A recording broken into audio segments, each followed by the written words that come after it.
Hey everyone, and welcome back to FutureBuilt, where we speak about the future of real estate. I'm here with James Shearin, who is the managing director of RETCON, which is an amazing conference happening this year for real estate and technology in Las Vegas at the MGM Grand from March 9th through 11th. James, super happy to have you here on the show and excited to kind of dive in and learn more. Excited to be here too. Thanks for having me, Matt. Of course, man. For anybody listening, I'd love for you to kind of just give the overview of RETCon. Tell us a little bit more about it. What makes it different from other conferences, and where do you see the things headed this year? Awesome. Cool. Yeah, so we're a real estate innovation and technology conference, very tech forward. But as I always like to say, everything is tech right now. Everybody's moving tech enabled. Even if you're not a tech specific product, you're tech. And if you're not, you maybe should think about it. So we really focus on gathering the latest and greatest in terms of technology, but also really cultivating a great experience for end users of technology. So oftentimes the owners, operators, developers, investors of real estate. Um, we're a private conference, which to me, I think makes us very unique. There's a lot of association conferences out there. We're very much a private organization. We spend all of our days eating, sleeping, living, breathing connections. How do I focus on building connections for our attendees, for our tech companies who are often sponsors, and really facilitating innovation in the industry? We're a pretty small, lean team, very much laser focused on RETCon around innovation in real estate. So we love what we do. We're very fortunate to have a fun job where we essentially get to make friends and bring people together. So it's fun. That's awesome. That's awesome. And how long has this been going on for? We launched ironically in 2020, right in the middle of the pandemic. We saw that there was a lot happening in the industry. It was kind of that first year where whether people had a tech stack or not, you really had to start thinking about tech because we couldn't get together in person. So I really think that was kind of a almost like a breaking point in the industry in a good way to really kind of bring tech into the industry. So tech was just blowing up in the industry and people needed a place to gather. So we did things digitally. It was kind of interesting, almost like the beginning of a podcast phase. I think that kind of started the business podcast era. So in many ways, we started that way, which was a lot of fun. And digital events are fine. I will never say that there was an amazing digital event, a perfect digital event. We absolutely were not perfect, but I think we did a good enough job to build a good enough brand to really start going in person. So end of 2021, we had an in-person event in Miami. That was kind of the only place you could have an event in 2021. And it was smaller, about 300 people. But people still tell me actually that was one of their favorite retcons that they've had. So we started then and have pretty much doubled in size every year since then. This year we'll have about 2,200 attendees. So super excited for that. That's amazing. That's amazing. Congrats. And Thank you. I'd love to Thank you. hear, yeah, of course, man. No, and I love that it's born out of COVID. I think so many innovative businesses and so many, enduring companies were really kind of born during that era. So really cool to see that. Hardship usually breeds innovation. So, you It know, does. It good to does. see you guys thriving. But tell me more a little bit about the breakdown of guests. It sounds like our attendees, we have 2,200 people going to this. So that's quite a group of people. Who's in Yeah. attendance? Yeah, so one thing that's nice about us as well is we do span across asset type in the real estate industry. So I use the word commercial a lot of, but we do have multifamily for multifamily folks who don't necessarily identify with commercial. Really, your big food groups would be multifamily, office, retail, industrial as well. Those are probably the biggest cohorts of the industry, but you do see a range of other, I would call them maybe alternative asset types, self-storage, healthcare, things like that. So that's us. We very much always strive for a high representation of the end users of technology. So the owners, operators, developers. To us, it's really important to nurture that community because a lot of the industry is founded on those decision makers. So for us, it's really important to build those connections between the buyers and the supplier partners. I very much take pride in both creating a peer-to-peer networking experience for owner, developer, operator types, as well as building business for the tech partners who oftentimes sponsor RETCON. We really do not exist without our sponsors. If anything, our sponsors were some of our earliest investors. So very much take pride in having a really great sponsor base as well. So that's us. That's super cool. And what's hard about that, about fostering these connections? I know a lot of times people go to conferences and it's kind of hit or miss, and it sometimes feels like it's up to you as an attendee to really try to figure out how to make it work. Like, is there something that you focus on to really drive those connections forward? Yeah, it sounds kind of cheesy, but I think the biggest thing is that an organizer genuinely has to care about that. You really had to sit down and talk to decision makers and say, "Hey, what are you thinking about? What are you spending your time, late at night problems trying to solve? What are solutions that would really help you? What are questions that you're asking yourself?" And a lot of times, the foundation of a conference, I think, is content. You have to really invest in content to make sure that you're putting things on stage that your audience needs to hear. Um, you're asking people to buy a plane ticket, purchase a hotel, spend 2, 3 of their busy business days at a conference. So you have to make sure that it's worth people's while. I think as a small business, that's especially pertinent. If we're not providing value, then people shouldn't come to RatCon. Please don't come to RatCon if you're not getting value, honestly.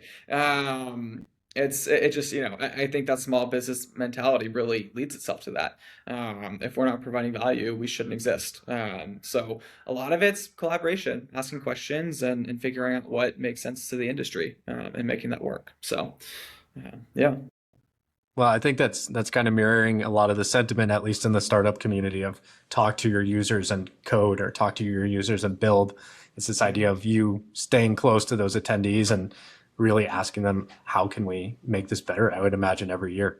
Do you feel like there's been some big shifts from year one, it sounded like in Miami, to now in Vegas, like besides the size of the conference? Yeah, yeah. So what is interesting about starting on the more intimate side, is that there's actually a ton of value in intimacy. People, I think, especially right now, are craving more intimate conferences.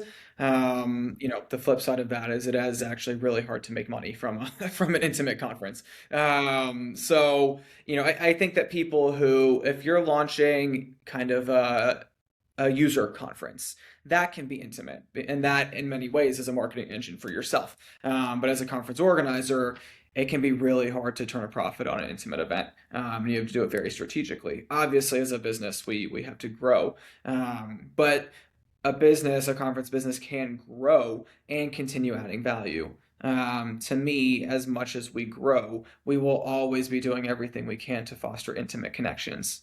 So we invest very heavily in a roundtable program where we're bringing together very specific groups of people to have conversations, one on, or kind of small group settings, to really kind of collaborate together, share ideas, and solve problems together. We also have a one-on-one meetings program where we match end users up on meetings with tech suppliers who are solving their problems. So, um, you know, growth is great, and through growth we can also create those small intimate interactions. Big and growth is good because we're actually bringing all the right people together. But as you grow, you have to grow mindfully, and create and foster those connections that really make a valuable impact on the audience. Absolutely. So it sounds like though the headcount is growing, the intimacy stays there just because you're able to kind of break these groups up into subgroups, the one-on-ones, the roundtables. That's awesome. I mean, definitely you see that in the conference industry, but it sounds like you guys are doing a great job with that, giving people value by having that one-on-one. Because yeah, I've been to so many conferences where it's just like you're walking around all the booths and like you maybe meet some people, but this sounds awesome.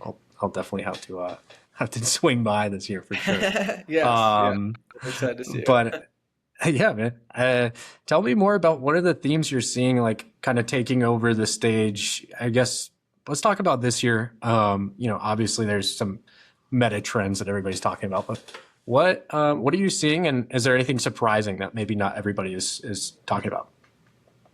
Yeah, so on the surprising side, it's interesting, and as I say this, I even hesitate to because I think, actually, no, let me take that back. What I am finding very, very interesting about the industry right now, I call it a growing gap in tech literacy. And I've seen that from the infancy of our conference, where when we first started RETCON, um, very few, I would say, real estate companies had a mature tech program and platform. And they were very much the leaders in the industry. And now a lot of those leaders have continued growing. That kind of middle area oftentimes has grown into the more mature area, but there is still such a gap in the industry of people who are just at the start of their tech journey.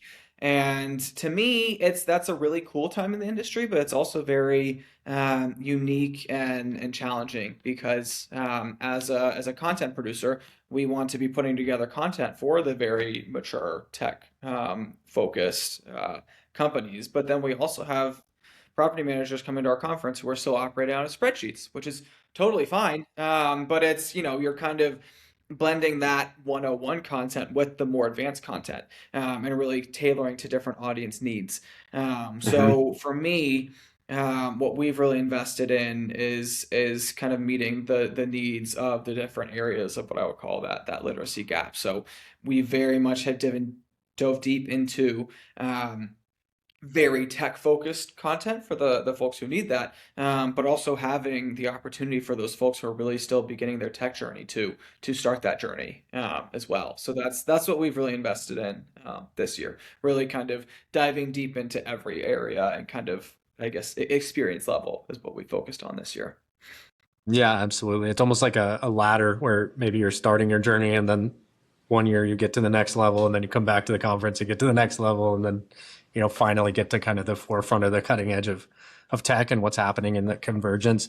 What do you think about AI in real estate? I mean, this is everybody's talking about this. I think we have to touch on it. What's what's Yeah. uh what's happening in that realm? What are you seeing? Are you kind of on the side of this is maybe overhyped, or are you bought in on this is the thing shaping real estate now?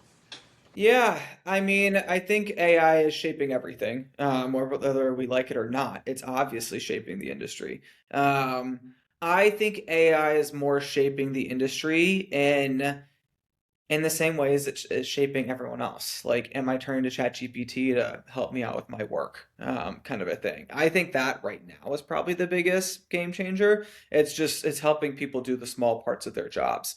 I do think that there are some very exciting AI solutions. I'm really, really, really excited to see them kind of come into place, but I think we're in this growing period. And what I have seen is that right now we're actually having to ask people not to talk about AI because people are Yeah, talking about AI exactly. so much. It's funny in situations like this. It's a really easy thing for myself to fall back on because it's so top of mind. But we're actually having to ask people to talk about AI less because there's a plethora of other tech solutions that people come to the conference and want to learn about. So that's been a very unique and interesting challenge this year.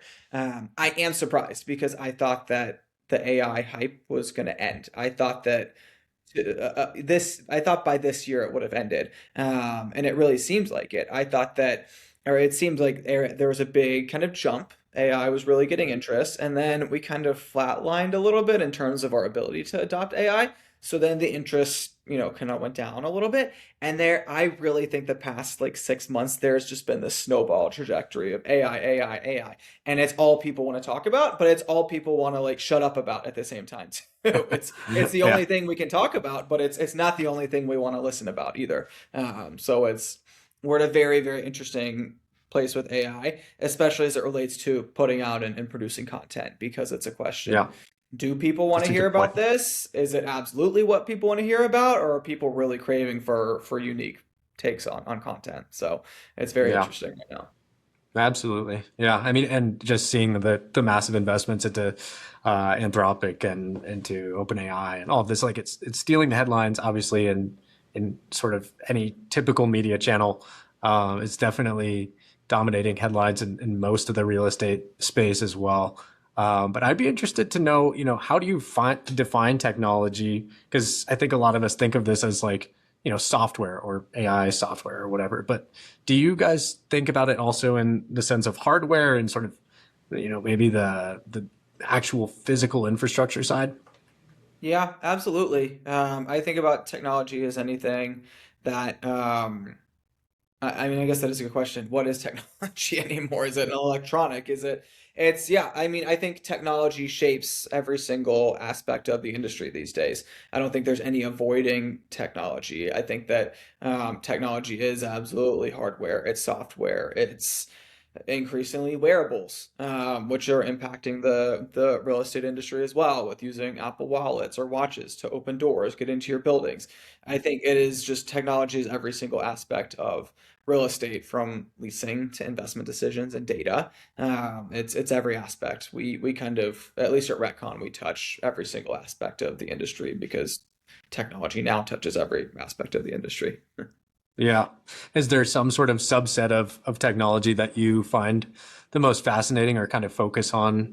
Just, when you're at the conference, does something catch your eye in particular? Yeah, I have been for a while really following the way that tech is impacting investments and deals. That's something that I think I have been excited for a while. And I think that it's really, really starting to kind of shape the way that deals are being done. For a while, there was, really just kind of this one massive data conglomerate that I won't name specifically, but it was kind of the leader in the space. And a lot of other folks are really kind of coming in and putting out new data sources. And on the data side specifically, I think that we're getting more and more data, and people are finding the ways to synthesize that data better. That's the biggest difference in my end, is that, the past couple years, the providers in data have really, really grown. And we now know how to synthesize them better. And I think a lot of times that's investment on um, the end users and the investor themselves. I am investing in a data scientist. I am investing in an analytics team to help me really kind of process all of the data that's being thrown at us. And then there's companies that are helping to really kind of boost the deal process along as well. There's some that are made specifically for real estate. There are some that are broadly investment management, and they're building out a real estate arm. So that I think is really, it's been a slower ride, but I think we're going to see leaps and bounds over the next few years. Yeah, absolutely. And super interesting. One thing that's always caught my eye for a while now is platforms like Fundrise. This might be a little bit adjacent to it, but just the idea Yeah. of, how do we crowdsource design and showcase maybe people that were undiscovered originally, and their ideas as far as, what the architecture of something could look like, or, a new project, and kind of, snowball the funds together through non-traditional means. That to me has always been super interesting because I don't know. I like the idea of being able to see something in real life sprouting from the idea of someone, just walking down the street. It could be someone Yeah. totally random. Yeah. Yeah, I Yeah. think it's Yeah. It's interesting. interesting. Crowdsourcing is, I think, very much catching on. I think it's something that I can't relate to. Like, I'm not a gambler myself, or not that investing is gambling, but I think that there's a bit of, there's the amateur investor, so to speak, that lives in a lot of people, and that is not me. I'd love to be one of those people. It's just not. But I think it's in many ways just a lot of fun for people. Like, you have $5 you want to Hmm. play with, like, throw it into the building across the street. Like, that's something I see. I can walk past and think about that. It's definitely interesting. And Yeah, it's cool to see that develop. 100%. If you had one thing to tell people that were considering potentially attending the conference, like what do you want someone to get out of attending? What would you tell somebody who's kind of on the fence right now? Yeah, yeah, I would say value. But to find your way to that value.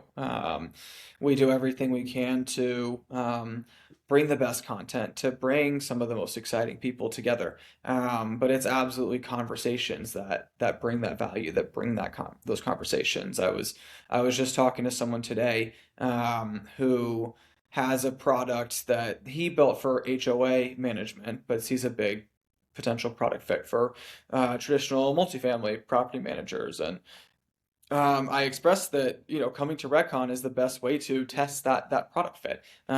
Because I think that, especially right now, there's a ton of I would call big tech not really focused on real estate that absolutely can and should be in real estate. But we just had to really kind of converge the industry. We're such a in your face industry in that we are interacting with space all the time, but no one knows who owns their office or who owns their property that they live in. And we're a very private industry, and I think that we as a whole need to get ourselves out there, because there's big tech who absolutely can revolutionize our industry. They're just not paying attention to it because we're not screaming loud enough, I don't think. But long-winded answer of your question, conversations is what creates value and innovation. And it's, you can listen to a podcast, or you can listen to a session, or you can listen to a talk and synthesize, and synthesizing is great. But if you don't turn to the person next to you and say, hey, have you tried this? And maybe they've tried it and it didn't work, but they tweaked this and that was a game changer. Without those moments, then there's no value. You have to talk to other people to really grow.